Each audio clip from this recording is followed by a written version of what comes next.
생산과 소비 부록을 시작하겠습니다. 저번 시간에 미 군정이 한 역할을 살펴보았죠. 미 군정은 소작농 문제를 인식해서 소작농 문제를 해결하려 했죠. 그 정책을 수립했고 그래요. 최고 소작률을 정해서 소작농의 부담을 덜어주려고 했죠. 또한 그래요.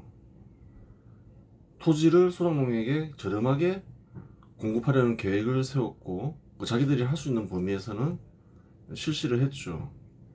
나머지 부분은 이제 이승만 정부가 실시하게 되죠. 혁명적 조치죠. 그래요. 좋은 일 했어요.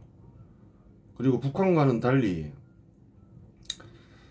일본인들로부터 몰수한 기업들을 정부로부터 몰수한 것도 있을 테고 총독부로부터 몰수한 것도 있고, 북한과 달리 민영화로 나아갔죠. 그것은 곧 민간기업 육성 정책이죠. 북한하고 정반대죠. 북한은 전부 국유화했죠. 정부가 운영하려고 했죠. 그래요. 완전히 다른 제도를 수립한 거예요. 그것도 뭐 잘한 조치인 거죠. 국유화해서 정부가 운영하겠으면 그래, 한국도 뭐 북한과 다를 바 없는 거죠. 민간 기업들이 그래요. 잘 성장해가지고 현 시대에 한국이 있는 거잖아요. 그게 대표적인 거고, 정부 수립을 위해서 어떤 일을 했는가 그걸 봐야 되겠죠. 정부 수립을 위해서도 애를 많이 썼어요.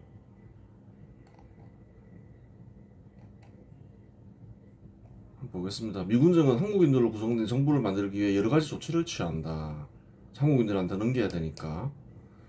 1946년 6월 4일 미군정은 남조선 과도정부를 수립하였다. 그러면서 이제 그래요. 권한들을 이양하겠죠. 조금씩. 이는 미군정이 직접 통치하던 체제에서 벗어나 한국인 중심의 행정기구를 구성하려는 시도였다. 그리고 그렇게 역량을 키워야지 나중에 임시정부를 구성하더라도 일을 할 수 있을 거 아니에요. 일을 시켜야 될 거 아니에요. 일을 맡기기 시작했다. 과도정부는 입법, 행정, 사법 기능을 갖춘 기구였으며 이후 재헌국회와 대한민국 정부 수립으로 이어지는 과도기적 기구로 기능했다. 일종의 임시정부로 볼 수 있는 거죠. 이런 게 임시정부를 하는 거예요. 정부 기능을 수행하면서 아직 정식 정부가 되기 전에.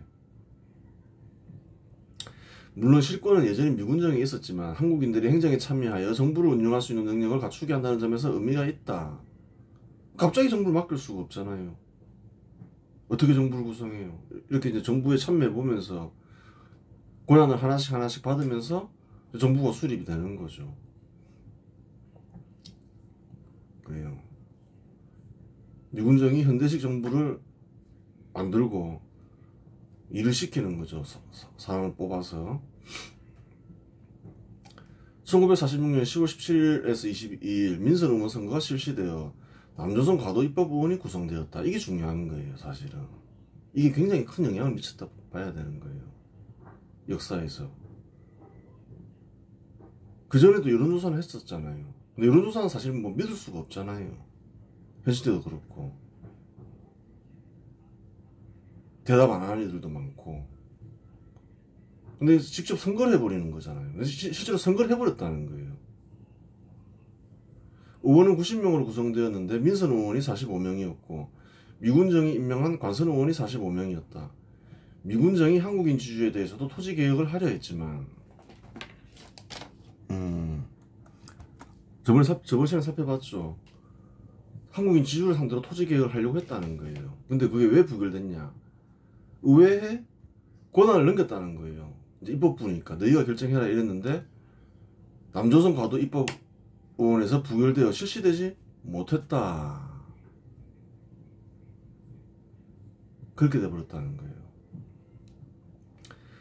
이승만 개인 독촉국민회 출신이 17명, 한국민주당 출신이 14명, 김구개인 한국독립당 출신이 3명, 무소속 9명, 자유계열 2명이었다. 이제 빼도 박도 못한다는 거예요.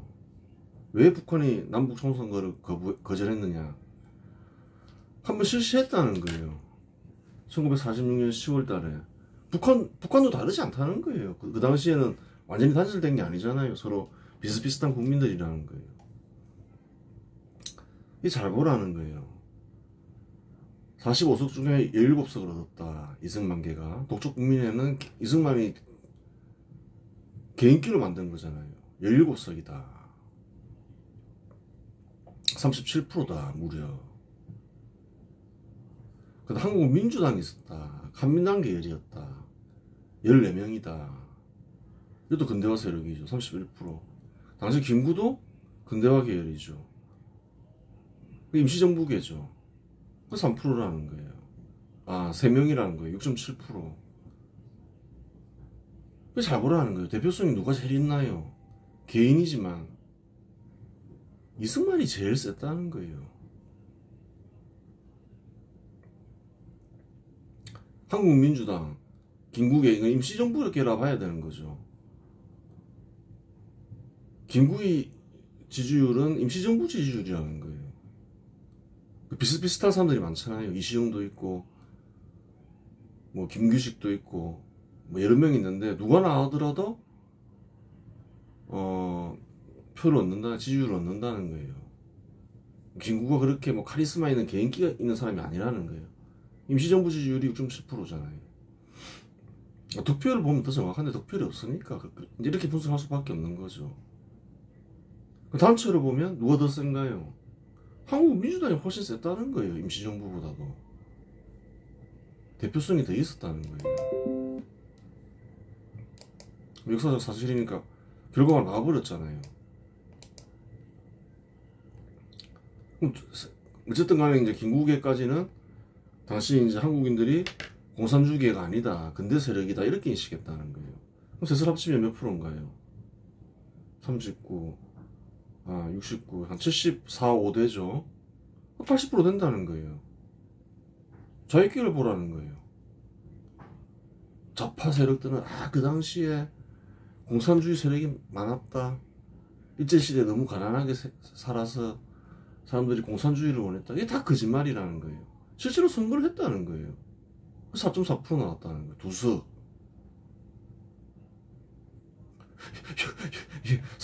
선거 결과라는 거예요. 그때 뭐 공산주의 활동이 법적으로 금지되어 있었던 것도 아니고, 뭐 조선공산당, 남노당 다 합법적으로 설립하게 했잖아요. 2석 나왔다는 거예요. 얼마나 역사가 날조돼 있냐는 거예요. 무소속 9명, 한 20% 되죠. 이쪽에는 이제 우파 인사도 있을 수 있고 좌파 인사도 있을 수 있잖아요. 그럼 반반이라 쳐보자고요. 그럼 자기계열 한 15%, 여기 10% 넘어가면 어떻게 되나요? 74%에서 10%, 80% 넘어가잖아요. 뻥치는 게 아니었다는 거예요. 그 생각을 해보라는 거예요. 항상 내가 이거를 쓰니까 얘기하는 게, 똑똑한 사람들이야 뭐 이것저것 알고 뭐 공부한 사람들이야 뭐 그렇지만 당시에는 문맹률이 한 70% 이상이었다는 거예요. 그 다 이제 공부를 한 게 아니라 경험과 듣는 얘기가 있잖아요. 그 대부분 조선인들이 아는 거는 둘 중에 하나라는 거예요. 조선 총독부 시절, 그리고 그 전에 이제 조선 왕조는 알겠죠. 부모로부터 들었으니까 이런 거다. 이게 더 낫다, 저게 더 낫다. 들었을 거 아니에요. 근대화 세력이 많을 수밖에 없는 이유가 거기에 있다는 거예요. 역사를 자꾸 막 이상하게 가르쳐서 그렇지, 얘기했잖아요. 혁명적 조치가 있었다. 조선 총독부가 세금 면제, 가난한 이들 수탈 금지, 그런 게 있었다. 그럼 그런 국가를 원할까? 그런 국가를 원하면 근대화 세력이 되는 거예요. 또 그 전에 또 뭐가 있었나요? 조선정부가 있었잖아요. 조선정부는 수탈도 하고 막 밀란도 일어나고 이랬잖아요.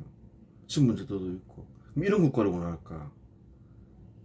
그럼 대부분 현실 당국인들은 부정하지만 좀 차별 정책이 있었죠. 식민지 정책이 있었으니까. 근데 물러났으니까 상관없잖아요. 차별 정책이 없어졌고. 그럼 신분제도 있는 사회가 좋겠어요? 없는 사회가 좋겠어요? 어느 게 맞다 생각하겠어요? 관리나 신분 높은 애들이 수탈하는 국가가 좋겠어요? 안 그런 국가가 좋겠어요? 그 대부분 국민들은 근대화 세력이 돼버렸다는 거예요.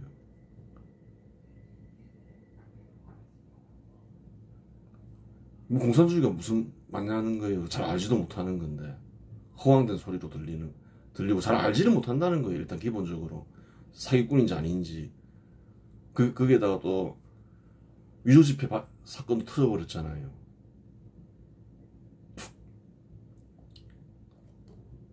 그러니까 신뢰를 안 한다는 거예요. 80%가 맞잖아요. 넘으면 넘었지. 현 시대 좌파 인사들은 마치 공산주의 세력이 다수였던 것처럼 말하고 어떤 이는 임시정부 걔가 주류였던 것처럼 말하지만 그래요. 두 계열을 지지하는 국민들은 전체 국민들 중 10%에도 미치지 못했다. 둘 다 한 10% 정도였다. 예전에 한번 지지율도 조사해봤죠. 그게 맞다. 비슷비슷했다. 아주 소수파였다. 아마 그래요. 물론 득표율은 알면 더 정확히 알 수 있지만 남아있는 득표율은 없다. 그렇다는 거예요. 그래요. 그래서 실제로 이제 입법부, 사법부, 행정부를 구성했다는 거예요. 모든 권한을 다 주진 않았지만 입법부 다 주진 않았죠. 민선 의원이 45명이고 관선 의원이 45명이잖아요. 근데 조금씩 이제 권한을 넘기는 거죠. 정당 활동의 자유도 허용되었다. 정당도 자유롭게 활동하게 했다는 거예요. 실상 당시에는 공산주의 활동도 불법을 저지르지 않는 이상 보장되었다. 사실이라는 거예요. 그리고 조선공산당도 생기고 남무당도 생겼잖아요.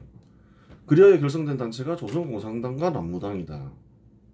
조선공산당이 몰락하고 공산주의자들이 체포된 이유는 위조 지폐를 대량 살포하고 신점수리랍시고 폭동을 일으키는 등 중대 범죄를 저질렀기 때문이지 공산주의 활동을 해서는 아니다. 아니 뭐 다 공산당 만들게 하고 뭐 하게 했지. 선전선동 하게 했지. 뭐 못하긴 뭐 했냐는 거예요. 근데 탄압받은 게 왜 탄압받았나요? 탄압받은 게 아니라는 거예요. 위조지폐를 대량 살포했으면 그거 체포돼야 되잖아요. 그거 잘 보라는 거예요. 아니, 폭동이 일으켰다는 거예요. 실제로 신전술 봤잖아요. 그럼 폭동 일으킨 사람들 체포해야 될 거 아니에요. 그걸 잘 보라는 거예요. 공산주의자들이 말이 과연 맞는지. 당시에도 조선공산당을 불법정당으로 규정하지 않았고, 그렇죠. 조선공산당이 위조지폐 사건을 일으켰어요.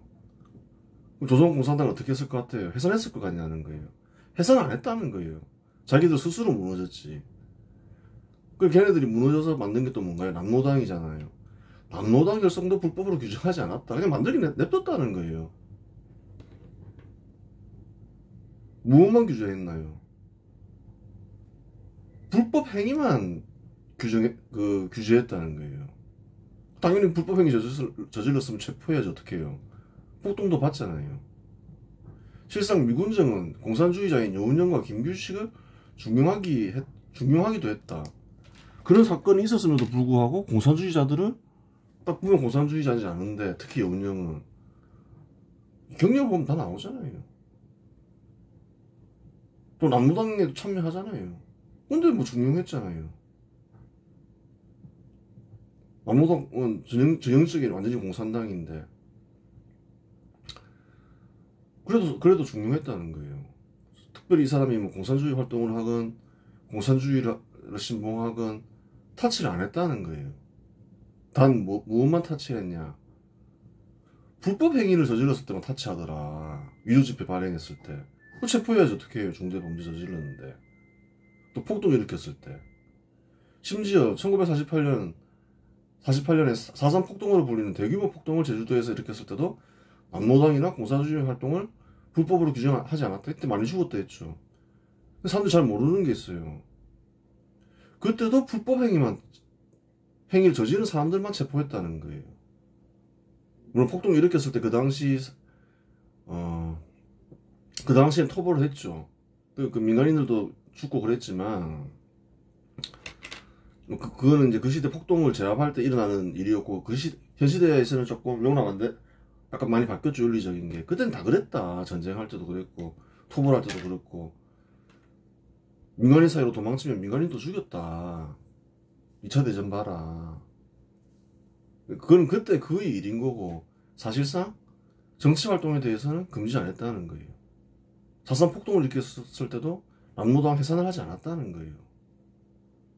즉 불법 행위에 대한 대응을 했었다랍니다. 폭동 이렇게 했으니까 토벌했다는 거예요. 그 시대는 구별할 줄 알아야 되는 거예요. 폭동 이렇게 했으면 토벌해야 되잖아요. 현 시대도 하잖아요. 단 민간인을 잘 안 건드리는 것만 다르지.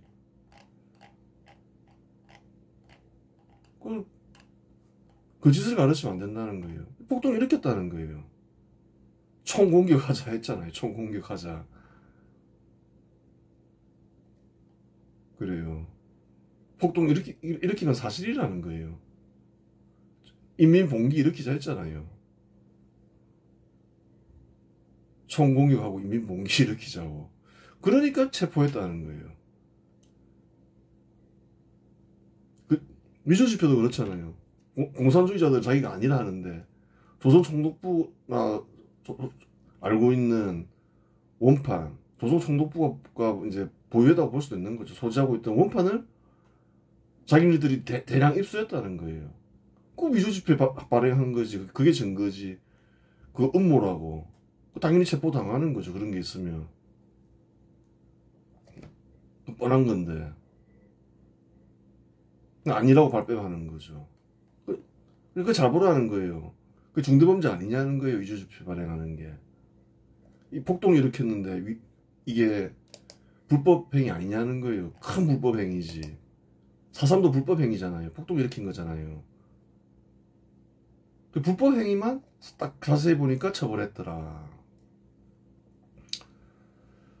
근데 뭐 정당 활동을 하거나 이런 거는 타치를 안 했더라. 그렇잖아요.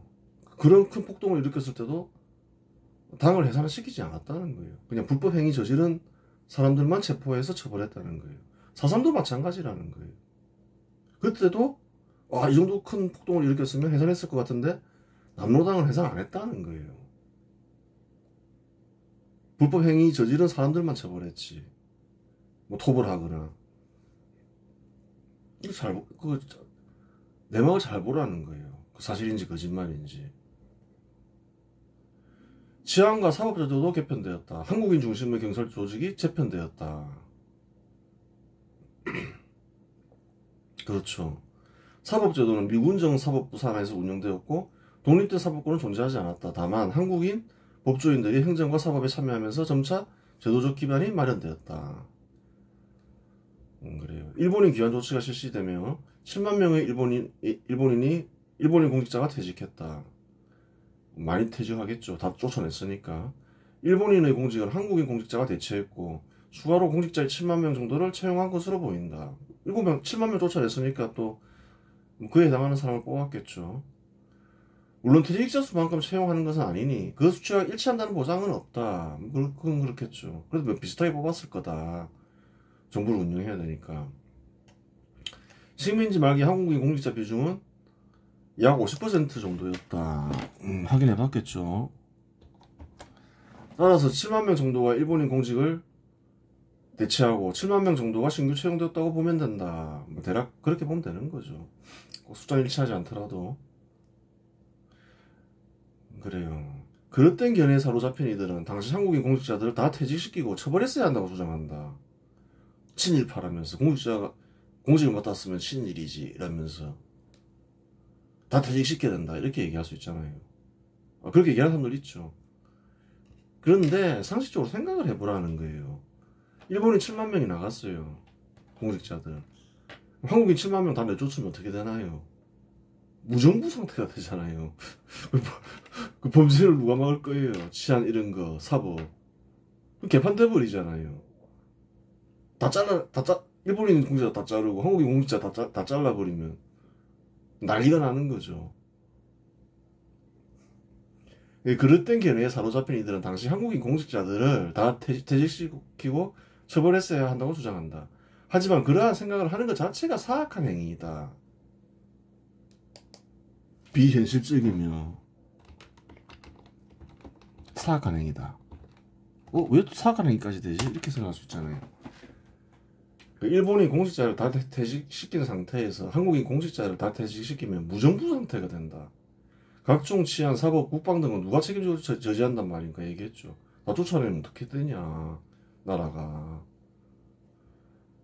한국이 북한을 통일했다고 하여 공산주의 치하에서 공직을 맡았다고 하여 퇴직시키고 처벌하는 일은 불의한 일이다. 잘 생각해보라는 거예요. 현 시대에서 생각해보라는 거예요. 한국이 어떻게 통일을 했다. 공산주의를 너무 싫어한다. 그럼 공산주의 치하에서 이런 공직자들은 다 퇴직시키는 게 말이 되냐는 거예요. 공산주의를 위해 일하는 가운데 또 부당한 처벌을 받은 이가 있을 수도 있고 그렇잖아요. 그렇다 해서 그 사람들을 다 퇴직시키고 처벌한다? 그냥 그 사회에 태어나서 그냥 자기 개인적인 삶을 산 거죠. 이거 잘못된 생각이라는 거예요. 과거가 잘 이해가 안 가면 현 시대에 한번 적용해보라는 거예요. 그게 과연 정의로운 일인지 아닌지. 정의로운 일이 아니라는 거예요. 실사 식민지 조선에서는 당시 일본 정부에 일정 정도 협조하며 실력을 기르자는 생각이 지배적이었다. 또 그 당시 이제 분위기는 나라마다 다르겠죠. 식민지 조선은 그냥 협조할 사람은 협조하면서 실력을 기르자 그런 입장이었다는 거예요. 존경하는 사람들 윤치호건 박영료도 그 일본 정부에 협조하면서 실력을 기르자 했잖아요. 근데도 공산주의자가 만든 임시정부 대한국민회인가 거기서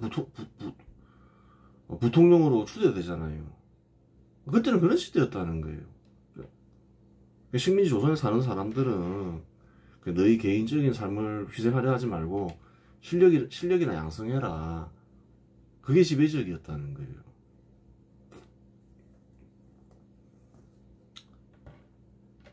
꼭 처벌을 해야 된다 이러면 얘기했잖아요. 그 식민지 상황으로 만든 이들, 책임 있는 위치에 있는 사람들, 당시 고종이나 왜 멸망했냐 그걸 생각해보고 반개방했다. 침노하면서 멸망했다. 그 침노 인사들 그 정도라는 거예요. 반개방에 앞장섰던 대원군 혹은 민비일파들 그것 외에는 지금 한국 어떻게 처벌할 수 있는 그런 게 없다는 거예요.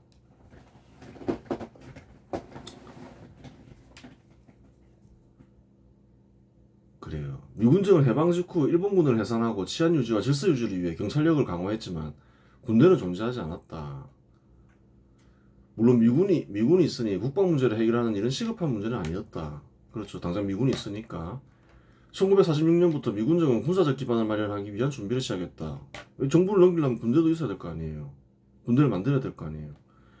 1946년 1월 군사영어학교가 설립되어 한국인 장교부생을 교육하기 시작했고 이는 이후 국방경비대 상설로 이어졌다. 빨리 군대를 만들어야 될 거 아니에요. 이제 정부를 넘겨야 되니까. 여기서도 당연히 똑같은 일이 생기는 거죠. 국방경비대는 1946년 1월 15일 창설되었으며 이는 대한민국 육군의 전신이 되었다. 초기에는 미군의 지휘 아래 있었지만 점차 한국인 중심의 지휘체계가 형성되었다. 군사영어학교 출신 인사들은 이후 대한민국 국군의 핵심 인력이 되었고 군대 조직의 기틀을 마련했다.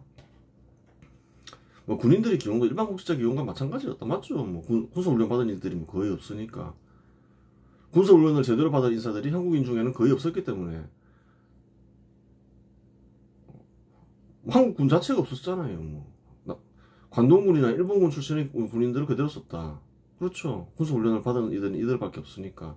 대표적인 인사로 백선엽, 김석원, 이응준이 있다. 있다. 그렇죠. 강북군 출신 인사는 선배라였었는데 광복군은 왜 또 선별하였었냐 이말 나올 거 아니에요. 이유가 있었다. 그 이유는 김구와 임시정부계 인사들 중에는 반미운동을 하는 이들이 있었기 때문입니다. 반미운동을 하는 이들 쓸 수는 없잖아요. 교육을 시키는데. 이범석은 군사영학교 교장, 국방경비대 창설주도, 국방부 차관, 국무총리 등으로 중용되었다. 이게 반미가 아니었다는 거예요. 이승만 정부에서도 중용됐다는 거예요. 반면에 지청천은 배제되었다. 미소 공동위원회 반대, 단독정부 반대, 좌우합작 반대, 반미적 발언을 한 인사들은 발탁되지 않았다고 전해진다. 그래요. 그러니까 임종도 정치적 성향이 뚜렷한 사람이 있고 뚜렷하지 않은 사람이 있는 거예요. 이범석은 이제 주로 뭐 그래요. 군인이었죠. 지정자는 좀 약간 좌경향이 있음을 확인했죠. 자기 생각이 뚜렷하죠. 근데 이범석은 그냥 애국심 많은 군인이라는 거예요. 이승만이 이런 사람들은 데려다 썼다는 거예요. 너는 그냥 근대화 세력이나 해. 아는 것도 없으면서. 아, 예, 알겠습니다. 내가 챙겨줄게. 와. 이쪽으로 와. 뭐 그런 인물이었던 거고. 뭐 상균주의, 공산주의 빠진 이제 이런 사람들은 잘 안 되는 거죠.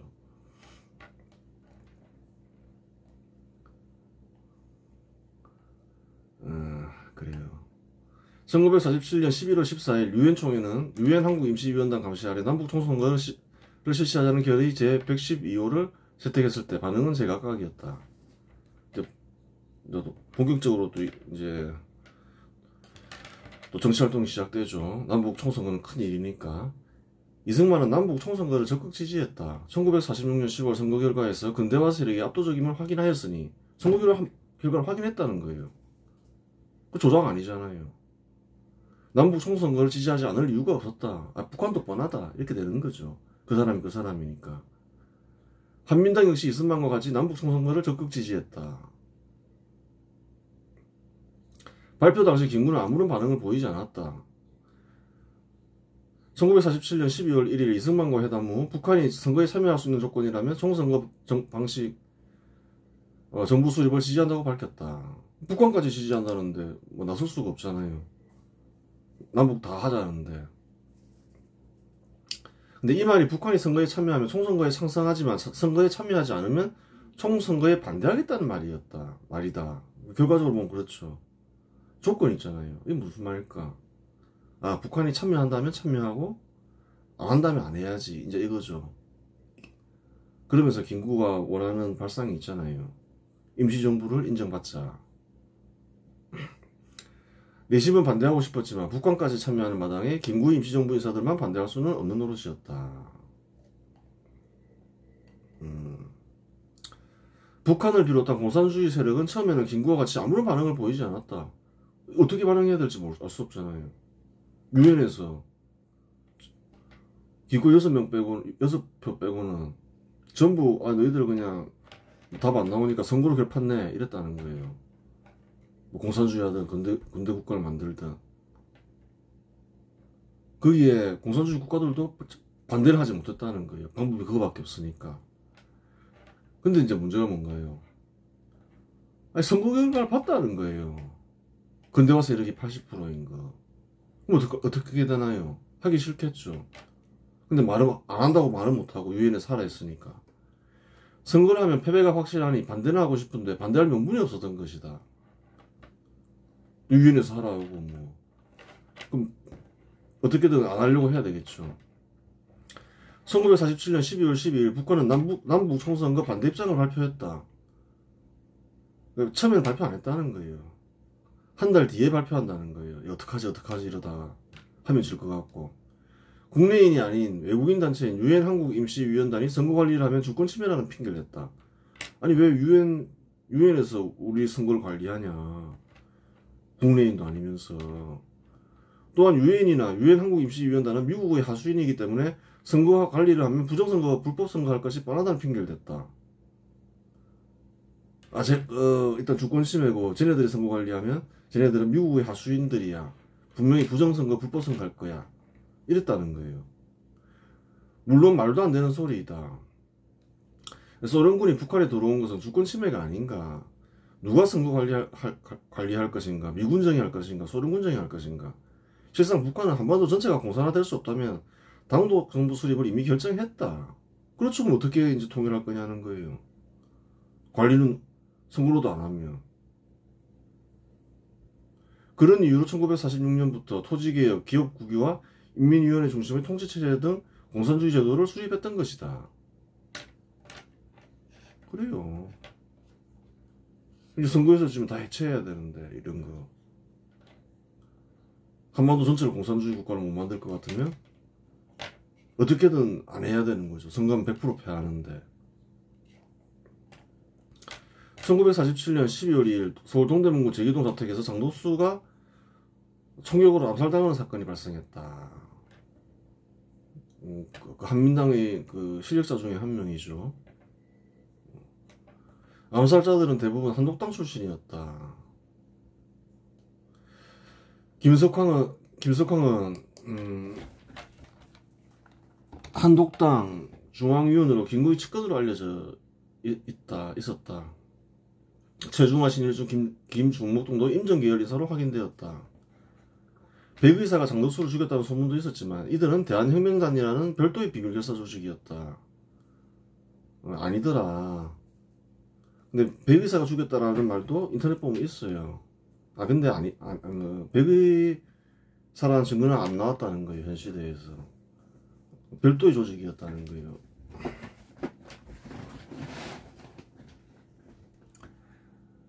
근데 이들을 보니까 한독당과 연루가 되어 있더라. 한독당 중앙위원이고 이렇더라. 1947년 8월 장덕수 등 요인 암살을 목적으로 조직되었다. 대한혁명단은 조직되고 혈서 사진을 남겼다. 이 조직이 왜 조직되었냐? 장덕수를 죽이기 위해서 결성되었다는 거예요. 백의사하고는 다른 거죠. 백의사는 장독수를 죽이기 위해서 결성된 단체가 아니잖아요. 김석황은 법정에서 김구가 암살을 지시했다고 증언했고, 암살자들은 김구의 분위기와 발언이 암살을 결심하게 했다고 증언했다. 한 발언을 볼 필요가 있죠. 김석황은 다음과 같이 말했다. 김구씨가 나에게 너가 장독수 씨를 죽이라고 말씀하셨습니다. 이 지령은 김구씨가 1947년 9월 상순경 댁에서 나에게 주었습니다. 지령을 주었다. 그래서 그때 김구씨와 본인 이외에도 아무도 없었습니다. 증거는 별로 없는 거죠. 김구씨는 장덕수, 배은희, 이종영은 죽일 놈들이라고 말씀하셨습니다. 배은희, 이종영도 같이 죽여야 될 사람이다 이렇게 말했다고 하죠. 나는 이 말씀이 직접 지령을 증명하는데 충분하다고 생각했습니다. 나한테 죽이라고 명령을 내렸구나. 그렇게 받아들였다. 그리고 또 암살자들은 김구의 분위기와 발언이 암살을 결심하겠다고 증언했다. 그래요. 김석황은 편지를 소지하고 있었는데 편지 전문이 현 시대에서 공개되지 않았다. 또 편지도 하나씩 들고 있었다는 거예요. 그 편지에 어떤 내용이 있었느냐, 그게 이제 사실은 공개되지 않았다는 거예요. 그때도 공개되지 않았고, 현 시대에서도 공개되지 않았다. 편지는 어떻게 관리되는지 아무도 알지 못한다. 지금 그 편지는 어떻게 되어 있냐 모른다는 거예요. 아무도. 당시 미군정은 편지를 미공개 처리했다. 그냥 미공개로 공개 안 할 거다 이래버렸다는 거예요. 김구는 3월 12일과 15일 법정에 증인으로 출두해 전면 부인했다. 어디 있을까요, 편지? 있으면 미군에 있겠죠. 공개 안 하겠죠. 공개해도 상관은 없죠, 이제 현 시대에서. 역사가 많이 흘렀으니까 평가해 볼 수 있는 거죠, 연루됐든 안 됐든 지금 처벌받는 사람은 없잖아요. 그냥 역사적인 평가만 하는 거지. 장독수는 도대체 뭐 때문에 죽이려 했을까? 현 시대에서는 이제 그게 궁금할 수 있잖아요. 장독수는 황해남도 재령 출신으로 가난한 농가에서 태어났다. 일본 와세다 대학을 졸업하고 미국 컬럼비아 대학에서 정치학 석사와 박사학위를 받은 엘리트였다. 독립운동에도 참여했다. 상하이에서 뭐 이렇게 뭐 독립운동했다 이 말이죠. 이런 건 중요한 건 아니죠. 그냥 이름만 본 거죠. 일본 경찰에 체포되기도 했다. 독립운동하면서. 1920년 동아일보 창간에 참여해 주필과 부사장을 맡았고 언론을 통해 계몽운동과 공산주의 논의에 관여했다. 젊은 시절 공산주의에도 관심이 있었던 모양이죠. 한국민주당 창당을 주도하고 나이 들어서는 한국민주당에 가입하더라. 외무부장과 정치부장을 역임했다. 그래요. 이승만이 단독정부 수립론을 지지했고 이승만은 그 당시엔 단독정부를 주장하진 않았을 텐데 하여튼 평가가 그렇다는 거죠. 유엔이 남북총선거 결의에도 찬성했다. 유엔 남북총선거 결의에 찬성했다는 거예요. 결국 그는 1947년 12월 2일 서울 제기동 자택에서 총격으로 암살당했다. 그래요. 장도수는 한민당이 김구의 임시정부를 인정하지 않는다는 발언을 한 적은 없다. 그래서 한번 살펴봤던 거예요. 공개적으로 장독수나 한민당이 김구의 임시정부를 부정한 적이 있느냐. 김구의 목표를 얘기했죠. 김구는 저번 시간에 얘기했잖아요. 임시정부 같은 거 필요 없다. 별도의 우리가 임시정부다. 우리를 인정해라. 이거였다는 거예요. 일단 1947년 8월 이후 미군과 협력하거나 한인 단독으로 총선거 실시를 추진하자는 입장이 제기되었다. 총선거로 정부를 수립한다는 말은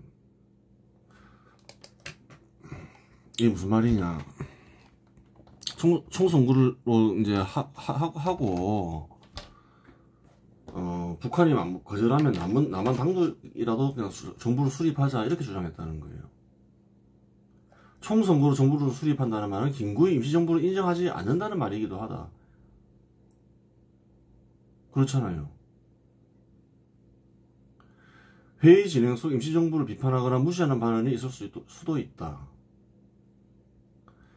하지만 남아있는 기록은 없다. 하여간 김구와 김구 추종자는 임시정부를 무시한다고 생각하고 무시한 주범을 장독수로 지목했음은 분명하다. 김구의 지시 여부와 무관하게 김구와 김구 추종자들에게 장독수는 주고마땅한 인간이었음은 분명하다. 이 잘 보라는 거예요. 미국이 언제 유엔에 보내나요?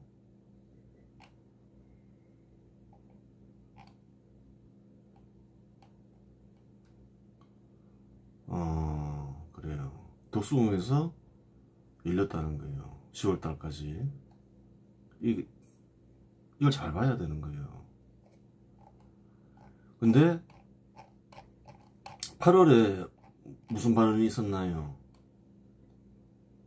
이제 장독수 한민당은 이거 무산되면 우리는 총선거 하자.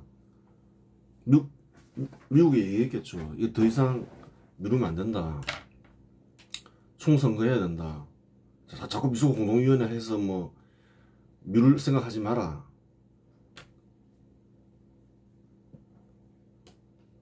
그러면 김구의 입장은 뭘까요? 계속 무산되는 게 좋나요? 아니면 총선거 하는 게 좋나요? 총선거 하면 끝나잖아요.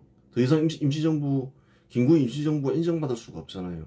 계속 무산시키면서 결국 우리 임시정부를 인정해라 이렇게 가고 싶은 거예요. 근데 김구의 목표와 꿈이 있는데 장독수가 주도해서 8월달부터 총선거 실시해야 된다 이렇게 주장했다는 거예요. 그거는 이제 임시정부를 인정하지 않겠다는 말이잖아요. 임시정부를 인정하지 않는다 이런 말은 안 했지만 김구의 꿈을 무너뜨린 거 아니에요. 계속 무산돼가지고 결국은 임시정부를 인정받게 하려 했는데 총선거를 해야 된다 이렇게 주장했다는 거예요. 가만두면 안 되겠다. 근데 결과적으로 어떻게 됐나요? 총선거 결정이 나버렸죠. 11월 달에 11월 14일에 장독수 뜻대로 됐잖아요. 죽여야 되겠다. 가만두면 안 되겠다. 이제 분노가 치밀어 올랐던 거죠. 죽였다면 그렇다는 거예요. 김구가 죽였다 하더라도 이제 같이 이제 있던 김구 추장들은 결국 장독수 때문에 우리 임시정부는 망했다 이렇게 생각하는 거죠. 그래서 죽인 거라는 거예요. 그거밖에 없다는 거예요. 임시정부는 역사적으로 큰 실수를 2번 했는데 2번 모두 이승만과 연루되어 있다. 임시정부가 실수를 했더라. 한 번은 1920년에 이승만이 탄핵이다. 이때 미국으로부터 자금 지원이 끊기면 임정이 매우 어려워진다. 또한 대표성을 상실하며 어려워졌다. 그렇죠. 미국이 지지 안 하겠다는 거죠. 또한 대표성을 상실하며 식민지 조선에서는 대표성을 지닌 단체를 만들기 위해 1927년 신관회가 조직되었다. 이승만을 자르는 순간 지원도 끊기고 식민지 조선에서는 뭘 했나요? 우리가 대표성 있는 단체를 만들겠다 하면서 신관회가 조직됐다는 거예요. 4만 명까지 모집됐죠. 그만큼 이승만의 비중이 컸다는 거예요. 그 임시정부는 그걸 몰라 한번 겪었는데 또 몰랐다는 거예요. 1939년 김구가 주석을 맡기 전 주석은 이승만이었다. 예전에 얘기했죠. 이승만이 수장을 2번 맡았다고. 김구가 되기 전까지 이승만이 주석이었다는 거예요. 2번째 실수는 주석을 김구로 교체한 것이다. 임시정부가 한국인들 사이에 일정 정도 지지를 받는다고 하지만 그 지지는 20% 이내였다. 반면에 이승만에 대한 지지는 40% 이상이었다. 항상 그랬다는 거예요. 착각을 했다는 거예요. 처음에도 착각을 하고 2번째도 착각을 하고. 이승만이 임시정부 수장이었다면 둘 모두 지지율이 60%를 초과했을 것이다. 임시정부는 이승만의 지지를 자기들의 지지라 생각했다는 거예요. 근데 그게 아니었더라, 결과적으로 보니까. 근데 만약에 이승만이 그냥 계속 임시정부 수장이었다, 교체를 하지 않고, 그러면 최소한 남한에서는 인정받을 수 있었다는 거예요. 북한에는 소련 군정이 있으니까 안 되는 거고. 또 가능성이 있었을 수도 있죠. 그러면 국민과 미군장 모두 임시정부를 인정했을 가능성이 충분히 있었다. 지지율이 막 60%가 넘어가요. 이승만만 40%잖아요. 40% 넘어갔잖아요. 그렇잖아요. 그래서 임시정부와 이승만이 합쳐져 있었다. 그러면 어떻게 되나요? 이승만은 항상 40% 이상이었잖아요. 김구는 10%까지 떨어지는 경우도 있고, 처음에 잠깐 빼고는. 그러면 미군정의 인정을 받을 수 있는 거죠. 이승만을 계속 임정 수장으로 맡겼어야 된다는 거예요. 2번 다 자르는 게 임정이 그냥 한민당보다 못한 단체가 돼버렸다는 거예요. 실제로 그렇잖아요. 그래요. 이번 시간에서 마치겠습니다.